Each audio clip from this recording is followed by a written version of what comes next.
Hello and welcome to divine connection. कैसे हैं आप सब लोग। अगर आप अपने स्पेसिफिक पर्सन को मैनिफेस्ट कर रहे हैं या तो उसको लव वाइब्रेशन भेज रहे हैं या फिर कोई भी टेक्निक अगर आप लगा रहे हैं, तो ऐसा कौन सा काम है जो आपको नहीं करना है, और अगर वो काम आप करते हैं तो इसका आपके मैनिफेस्टेशन पर क्या असर पड़ेगा। कल मेरे पास एक मैसेज आया था और उन्होंने मुझसे क्वेश्चन पूछा था कि मैम, मैं अपने पर्सन को लव वाइब्रेशन भेज रही हूँ, तो अगर मैं ब्लॉक्ड हूँ तो क्या मैं दूसरे नंबर से उसको मैसेजेस कर सकती हूँ, या अगर मैं ये देखूँ कि उसके कितने फॉलोअर्स हैं, कितनी लड़कियाँ उसको फॉलो करती हैं, कब कब वो ऑनलाइन आता है। यानी कि बात ये है कि अगर मैं अपने पर्सन पर नज़र रखती हूँ तो मेरे मैनिफेस्टेशन पर इसका क्या असर होता है, क्योंकि मैं उसको लव वाइब्रेशन भेज रही हूँ। और उन्होंने मुझसे रिक्वेस्ट किया था कि मैं इस टॉपिक पर वीडियो बनाऊँ, तो अगर आप मुझसे रिक्वेस्ट करते हैं तो बिल्कुल मैं आपको क्लैरिटी दूंगी कि आपको क्या करना है। ठीक है, तो अगर आप अपने पर्सन को लव वाइब्रेशन भेज रहे हैं तो पहले तो एक चीज़ समझो कि लव वाइब्रेशन एक एनर्जी है। ठीक है, जिस एनर्जी के थ्रू हम उस पर्सन को अपनी बात पहुंचाते हैं, एक मैसेज पहुंचाते हैं, ताकि वो पर्सन का अटेंशन हमें मिले, वो पर्सन हमारे बारे में सोचे, और जब वो हमारे बारे में सोचेगा तब वो हमें कॉल या मैसेज करेगा, क्योंकि जब हमें किसी की याद आती है तभी हम उसको कॉल या मैसेज करते हैं। तो अपनी याद दिलाने के लिए हम उसको लव वाइब्रेशन भेज रहे हैं या कोई टेक्निक लगा रहे हैं। ठीक है, अब सबसे पहली शर्त ये होती है लव वाइब्रेशन पर कि अगर आप किसी पर्सन को लव वाइब्रेशन भेजना चाहते हैं और आप चाहते हैं कि आप ये लव वाइब्रेशन काम करे, तो आपको सबसे पहले हायर वाइब्रेशन में होना पड़ेगा। और हायर वाइब्रेशन में होने का मतलब है अपनी एनर्जी पर काम करना, अपनी फीलिंग पर काम करना, यानी कि आप कैसा महसूस कर रहे हैं।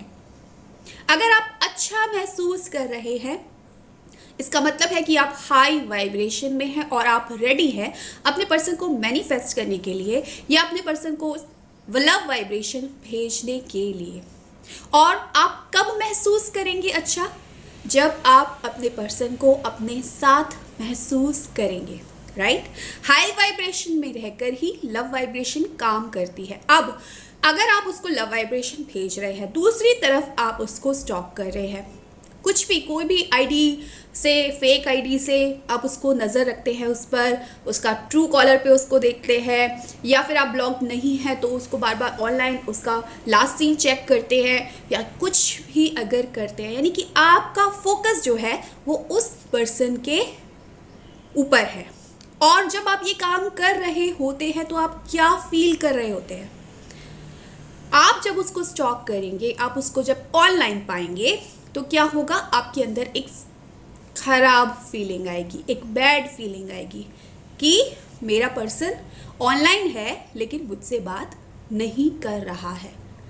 ठीक है, तो जब आप ये फील करेंगे और एक तरफ आप लव वाइब्रेशन भेज रहे हैं जिसमें आप ये महसूस कर रहे हैं कि आपका पर्सन आपके साथ है, और दूसरी तरफ जो आप कर रहे हैं, उसको जो स्टॉक कर रहे हैं, उसमें आपको ये फीलिंग आएगी कि आप उसके पीछे लगे हुए हैं, यानी कि वो पर्सन अभी आपके साथ नहीं है, जो कि आपके अंदर एक खराब फीलिंग को पैदा करेगा, जो कि आपकी वाइब्रेशन को डाउन कर देगा। तो एक तरफ आप लव वाइब्रेशन भेज रहे हैं जहां पर बहुत ज़रूरी है कि आपकी वाइब्रेशन हाई हो, दूसरी तरफ आप ऐसा काम कर रहे हैं जो आपकी वाइब्रेशन को डाउन कर देता है। तो आप खुद सोचिए लव वाइब्रेशन कैसे काम करेगा। और ये छोटी छोटी गलतियां आप जब करते हैं तो आप खुद अपने मैनिफेस्टेशन को रोक रहे होते हैं, खुद ही ब्लॉक कर रहे होते हैं, तो आपको ध्यान रखना है।